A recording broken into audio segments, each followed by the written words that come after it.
Filsafat penjara makhluk atau barang seperti apa lagi ini?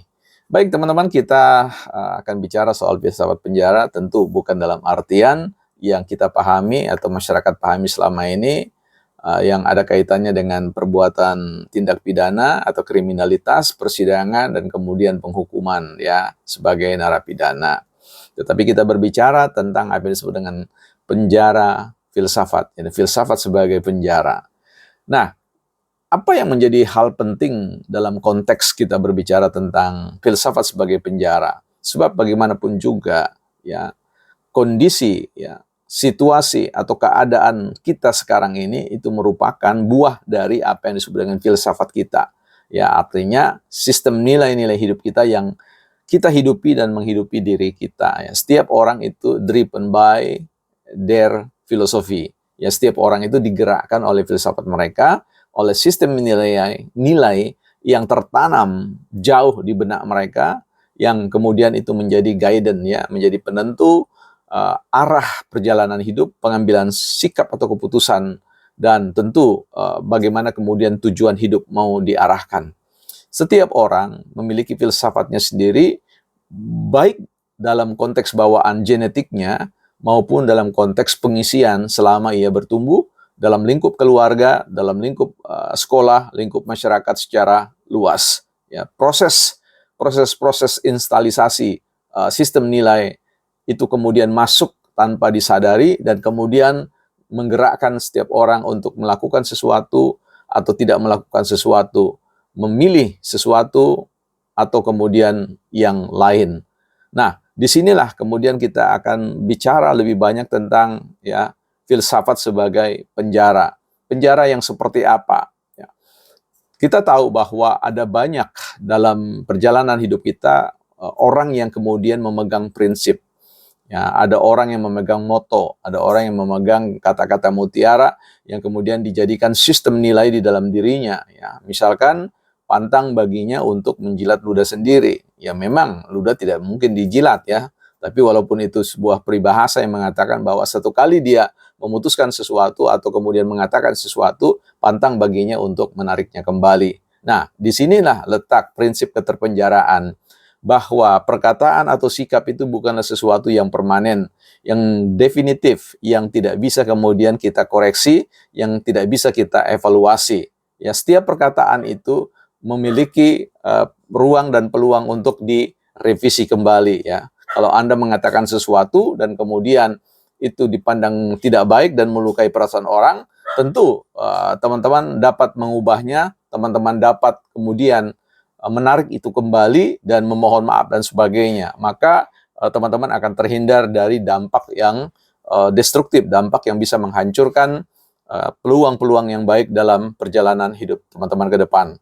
Begitu juga ada banyak orang yang kemudian terpenjara dalam berbagai macam yang lain, hal-hal yang lain. Misalkan dalam satu tradisi akademik ya, misalkan ada orang yang selalu berpikir bahwa kalau sebuah tulisan itu tanpa kutipan sana sini, tanpa meminjam pemikiran orang lain, maka dianggap sebagai sebuah tulisan yang tidak baik. Bahkan ada yang memberikan kesan bahwa semakin banyak kutipannya, semakin baik. Ya, saya kira itu juga merupakan bagian dari keterpenjaraan. Ya, sebab bagaimanapun juga ketika kita membangun sebuah tradisi tulisan, maka kita hanya akan mengambil sebuah kutipan-kutipan atau pemikiran-pemikiran yang dapat memberikan penguatan terkait dengan apa yang kita tulis. Sehingga bisa jadi kita hanya membutuhkan satu atau dua ya, dan tidak harus dijejalkan untuk memberikan kesan bahwa Anda adalah orang yang cerdas dan sebagainya. Keterpenjaraan ya, filsafat kita juga itu terjadi ketika kita berpikir bahwa kita adalah orang yang memiliki kebenaran. Ya, kita menganggap diri kita adalah orang yang paling benar. Ya, sehingga kita tidak pernah mau membuka pemikiran.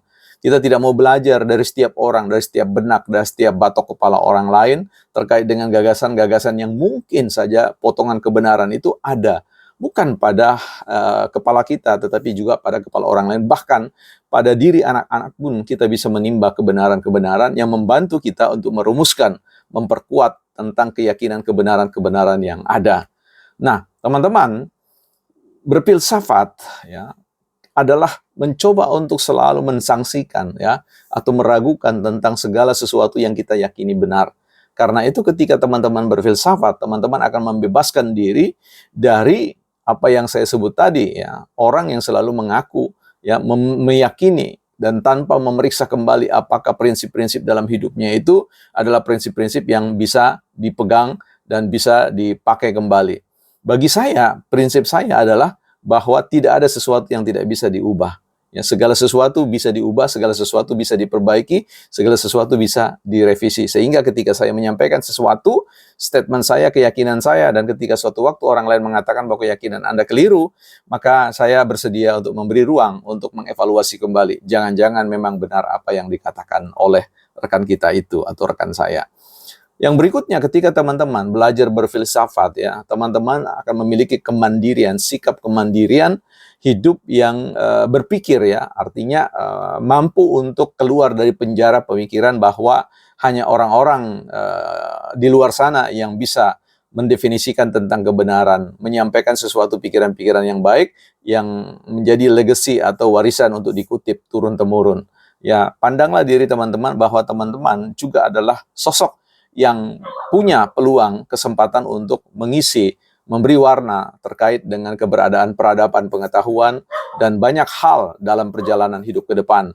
Ya, karena itu ketika teman-teman belajar berfilsafat, teman-teman akan membebaskan diri dari ketakutan-ketakutan bahwa diri kita ini adalah berudu, ya, bahwa diri kita ini adalah kurcaci. Ya, sejatinya siapapun punya potensi untuk menjadi raksasa-raksasa dalam artian yang tentu pribadi yang terus tumbuh menjadi pribadi yang maksimal menurut batasan ukuran yang diberikan, dibatasi oleh pencipta, sang pencipta. Nah, dengan kemandirian ini membuat kita menjadi orang yang tidak harus kemudian dipecundangi dengan mungkin ketidaksempatan kita untuk mengenyam pendidikan formal, ya, sehingga kita kehilangan keberanian, keyakinan kita, ya, kemandirian kita di dalam mengupayakan pikiran-pikiran yang baik yang bisa diseringkan untuk kepentingan kita dan kepentingan orang banyak.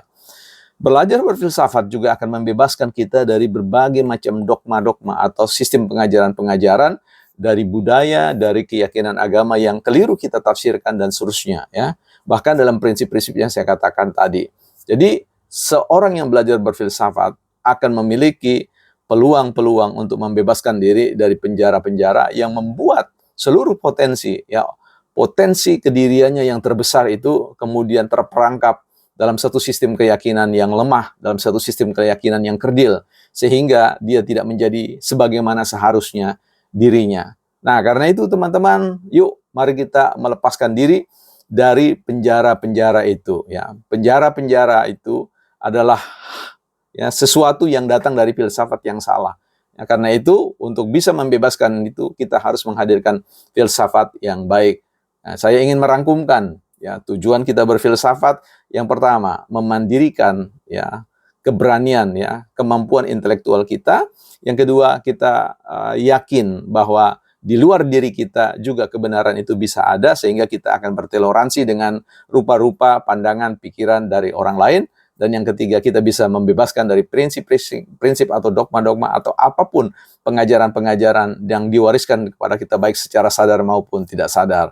Dengan demikian, teman-teman akan menjadi orang yang keluar dari penjara filsafat yang kosong, filsafat yang keliru, filsafat yang kerdil yang membuat teman-teman kehilangan kemerdekaan untuk menjadi sebagaimana adanya, bukan ahli filsafat.